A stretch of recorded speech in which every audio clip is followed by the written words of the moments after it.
係一個車迷啦，由2個轆去到4個轆我都好熱愛。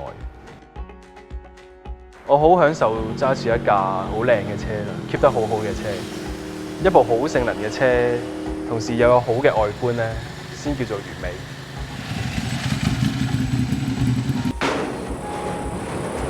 當我有第一部車開始咧，我已經會着手去自己做一啲基本保養工作。要 detail 好一部車，咁當然要有唔同嘅產品或者唔同嘅工具啦。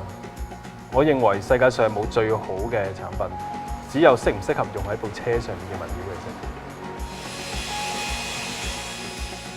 反而我覺得要透過知識同埋技術去配合唔同嘅物料，咁先至可以發揮到最好嘅效果，令到架車 detail 得最靚。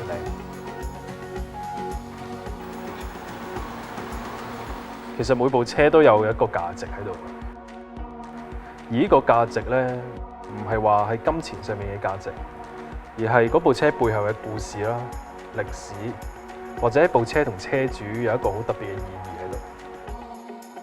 當我可以將一部好舊嘅車翻新到好似新車一樣嘅時候，我會好滿足、好開心嘅。當車主好 appreciate 我所付出嘅 effort 嘅時候，嗰一份滿足感係無價。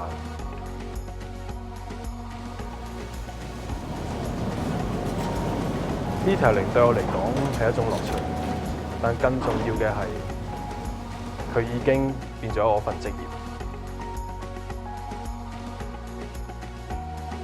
我係 BC Detailing 嘅 Brian，我係一個 professional detailer。